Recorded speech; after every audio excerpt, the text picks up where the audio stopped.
makes no difference what men think of war. War endures. War was always here. Before man was, war waited for him. The ultimate trade awaiting its ultimate practitioner. That is the way it was and will be. That way and not some other way. This is the nature of war, whose stake is at once the game and the authority and the justification. Seen so, war is the truest form of divination. It is the testing of one's will and the will of another within that larger will, which, because it binds them, is therefore forced to select. War is the ultimate game because war is at last a forcing of the unity of existence. War is God. Judge Holden, Cormac McCarthy's Blood Meridian. The United States tends to vary greatly in how it's portrayed in media, mostly depending on either where you reside in or where the media you're consuming comes from.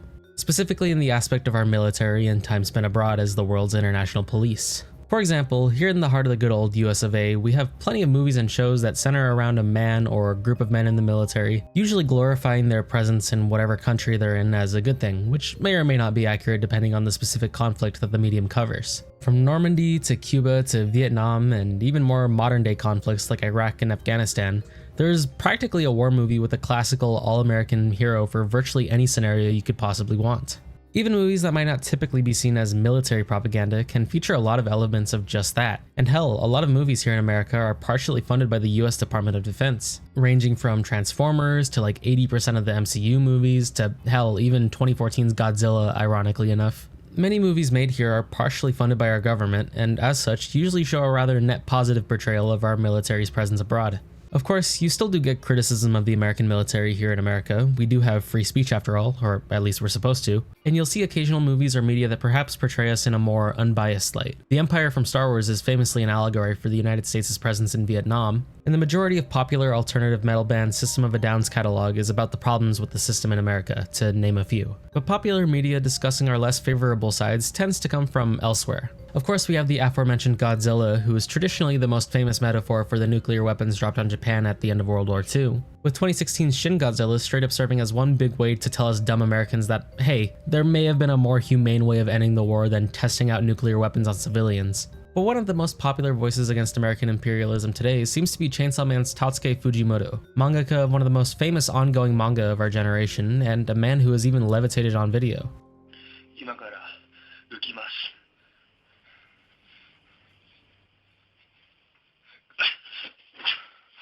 There's this popular artwork of Captain America that Fujimoto made where, instead of the golden-jawed, blonde, boy in blue encompassing American idealism that we're used to, we see a grotesque soldier covered in blood and wounds drawn by its own inflated ideals, coated in excessive weaponry and hiding behind the iconic symbol of the famous red, white, and blue shield, all while parading around a massive American flag atop a fallen enemy.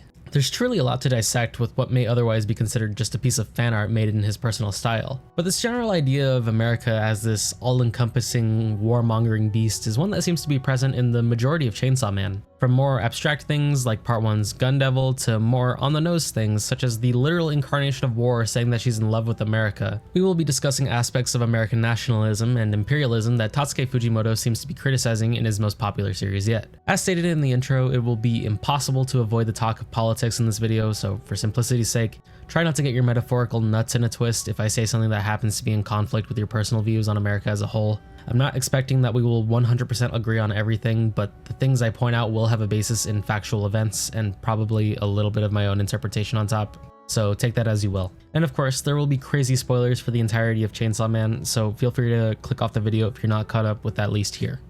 Yes. Oh, $15 from Ted Kaczynski. Ted Kaczynski in the house.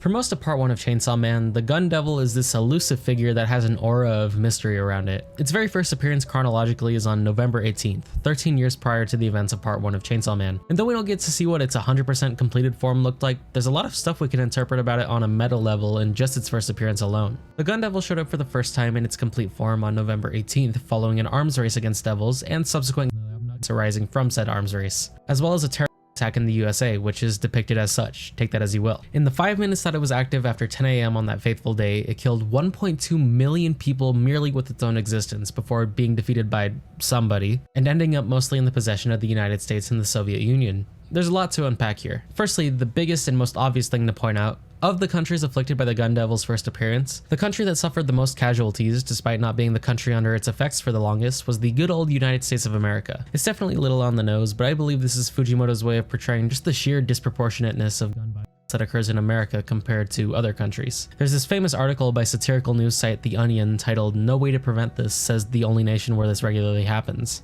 And it is exactly what it sounds like. It was first published regarding the topic of the Isla Vista kill, but has since been used as a headline by the news outlet almost 40 times in the decade since its original publishing. What started out as a jab at bureaucratic ineffectiveness in dealing with gun violence has since become a plea for action that only increases with each consecutive publishing. And though this news site is satire, the facts of the situation are very real. This is unfortunately and crazily enough the leading cause of death in children under 18 in the United States, which is just a statement that sounds like it shouldn't be real, purely because of the absurdity of the scale and tragedy with which it affects day-to-day lives here. I think it also speaks volumes that the Gun Devil's first appearance in the world of Chainsaw Man occurs after a attack in the US that resembles the one that you're likely thinking of. It evokes the reactionary nature of the Iraq and Afghanistan wars, where after a similar terrorist attack, we sent billions in resources and hundreds of thousands of men overseas for the idealistic goal of patriotic revenge. But in actuality, anywhere from hundreds of thousands to potentially millions of lives, both civilian and soldier, were tragically lost in the broader pursuit of warfare. There's also a lot of talk in the United States surrounding the Second Amendment, which, for the few of you who are unaware, is the right to bear arms. More specifically, it was mostly intended for the sake of protecting citizens from a potential tyrannical government, but has since been extended to include things like home self-defense and the like. Now, we could debate this all day, so I will simply choose not to, but people who typically do support the Second Amendment's right to exist will usually argue for the reasons of self-defense or regarding their potential usefulness in taking down threats, which is largely similar to the pretense surrounding the Gun Devil's first manifestation, with many people intending to arm themselves to fight back against the devils themselves. But the resulting gun violence, presumably from an unregulated gung-ho nature surrounding it, only served to create mass panic and fear surrounding firearms worldwide, and subsequently caused the appearance of one of the most fearsome non-primal devils. Lastly, before we move on to the more interesting topic of our video, let's briefly talk about the Gun Devil's actual appearance in the series. The devil itself bears a striking resemblance to Fujimoto's Captain America, which may or may not be a coincidence. It isn't, but we'll talk about that in a second. But when we finally get to see the fearsome devil for our own eyes, it's a result of Makima, the part's main antagonist, trying to steal it and weaponize it for herself. The US, hearing about these schemes, decides to unleash the Gun Devil upon Japan, sacrificing a year off of every US citizen's life for the sake of one target. Furthermore, although Makima herself is the devil's only specified target, there are entire pages dedicated to just people that end up as casualties of its path of destruction. Both of these cliff notes in the Gun Devil's appearance reinforce the point that I think Fujimoto tries to make originally, where though there are arguments for the use of firearms, especially in an ideal world where people only use them for the sake of self-defense as they are intended in Chainsaw Man, there can and always will be consequences of having such a weapon so readily available. The Gun Devil cannot be killed, in the same sense that guns and the subsequent violence that results in them will always be a part of our society from now on. Dude, check the news. It doesn't matter what channel. Okay, so now on to the topic that I was actually really excited to talk about. The War Devil, or Yoru, is the secondary antagonist of Chainsaw Man Part 2, behind the Death Devil herself. She is an overconfident, petty individual who will use anyone that she needs to in order to achieve her goals of vengeance against Chainsaw Man, both out of yearning for her comrades, namely the nuclear weapons devil, but also for the sake of simply proving that she is better than Chainsaw Man. Though her goals have since taken on a much larger scale as a result of her more recent developments, which we'll talk about in a second, but I think it's interesting that the literal embodiment of war, amidst a plotline settled around the entire end of the world at the hands of the Death Devil, has time for something as small as petty revenge against someone who beat her some time ago. I don't think I need to spell it out for you, but characterizing war as such definitely feels intentional. Now, not to get too fucking crazy here, I personally believe that war is the most evil sin of all of mankind. Sorry TikTok kids, war unfortunately doesn't have Little Dark Age playing in the background or a respawn mechanic or hit markers or what have you. To quote the fantastic artist of this depiction of the Horsemen of War, war is a bound child crowned with shrapnel, tied to a horse that is being pulled forward by unseen people. War is a sin on such a scale that two politicians who have likely only sat down to talk with each other a couple of times send people, typically the poorest or most desperate people in their country, to die in the name of a country who, in most likelihood,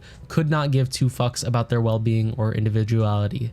Rather, instead, they focus on the goal of settling policy difference through the easiest route possible, not sitting down and convincing each other like actual humans, but instead spilling the blood of each other's own, stealing resources from the least fortunate, and testing weapons for the sake of boasting specifically to see who numerically is the most correct. Is there not anything more petty or human in nature than warfare? It's a part of why I think that Blood Meridian quote from earlier is so poignant. A lot of people use it in those stupid Sigma edits, but the quote comes from the book's main villain, a man who is so evil that many interpret him as essentially Satan himself, or at the very least, the closest to Satan that a man can get. Similarly, I find it interesting that of the four horsemen in Chainsaw Man, Yoru is the one that seems to have the most human nature. Don't get me wrong, controlled death and famine still have some humanizing aspects of them, but war is the least reserved, most opinionated, and has arguably the highest capacity for evil of any of the devils. War is a sin that has existed for as long as mankind itself, and it will continue to exist for the duration of our time on the planet. But I think that Fujimoto's portrayal of war as this innately human, petty thing is very well done. Now, you may be asking, what does this have to do with America? Well, I think it's quite simple.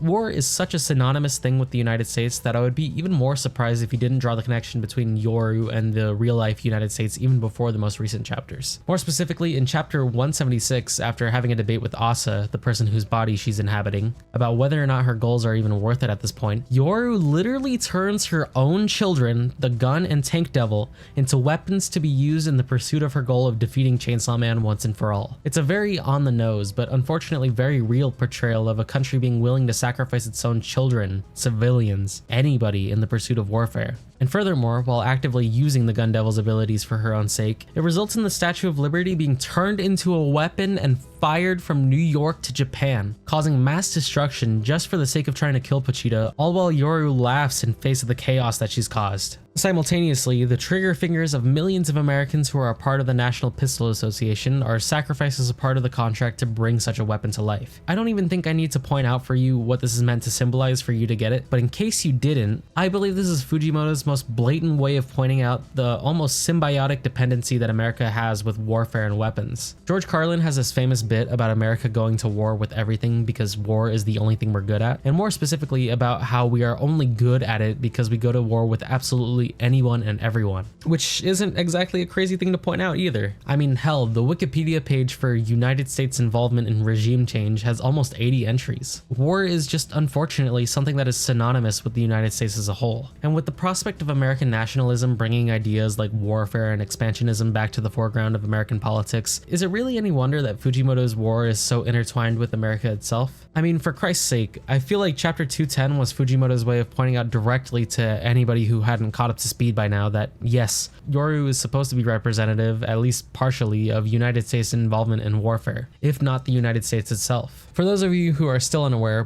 go read that chapter by the way. Chapter 210 is likely the climax of part 2 of Chainsaw Man, as even though Yoru had previously stated her intent of getting nuclear weapons back from Pochita by killing him, she instead gets it back as a direct result of the growing fear of war as a result of her actions, and more specifically how the United States directly reinvented nuclear weapons from scratch as a result of the War Devil. Even in a world that, as far as the citizens of Chainsaw Man are aware, has not had any wars since the First World War and has not seen a nuclear weapon before, as everyone forgot about it due to Pochita's influence, the United States was doomed to reinvent history as the growing need for warfare made itself ever more present. Panels of the horrors of war are intercut with lyrics of the Star-Spangled Banner as war reaches the peak of her strength. And eventually, war herself proclaims, quote, "I don't love Denji, I'm in love with America. America made me powerful, terrifying, and attractive. Thanks, America. I mean, thank you, America. Thank you." It's not only Yoru herself announcing that America is responsible for war returning to its true strength in the sense of the plot, but it's also more of a meta commentary on how American culture and media literally glamorizes warfare, to the point where it's not only idolized by many of its citizens, but also to where America is a name synonymous with fear and bloodshed around the world, which, can't believe I have to state it, isn't a good thing. Fujimoto spells out for us in the most obvious way that he physically can that America is this warmongering, malicious entity, and has not only existed as such for ages, but will continue to exist as such for as long as war is even a concept. And using that as a primary message for the climax of the second half of your series is a very bold move that I honestly gotta applaud him for. Making war herself a personification of America is not something that I've really seen done before on this scale in media, and I suspect that I won't see it again on this scale in my lifetime. It draws attention to many of the less favorable aspects about our country's existence, both past and present, that much of Hollywood and larger American media abroad likes to instead distract from and glamorize as a necessary evil. Although it may be coincidental, it's interesting to note that Yoru's scar on her face bears a striking resemblance to the logo for Lockheed Martin, a defense company that our military often partners with. Though Yoru, Asa, and Denji's stories have yet to come to their conclusion, the War Devil's existence as a whole within Chainsaw Man, as well as the previous tales of Aki and the Gun Devil, serve as cautionary tales of the destruction and death that a country obsessed with and revolving itself around warfare and violence can cause for those that they do not consider when taking such immense and drastic action as war itself. Before man was, war waited for him. So yeah, thank you very much for watching the video. I know this was a very straightforward analysis video, but this is a topic that I'm really interested in, especially having rewatched Shin Godzilla lately. It kind of reminded me a lot about that because of the whole ending of that movie. I won't spoil it if you are unaware. But yeah, if you've watched this far, thank you for enjoying the video. And as such, if you enjoyed the video, please leave a like and subscribe. I'm posting more frequently right now, so I think it's a good time to get in on it. But yeah, if I get a video out before then I get a video out before then. Otherwise, my next upload will be the full release of No, I'm Not a Human, which I believe comes out on the 15th. So I should have that video done like sometime around like the 16th or 17th, maybe 18th. It depends on how long it takes to edit. But yeah, again, thank you very much for watching, and I'll see you all in the next one. Bye bye.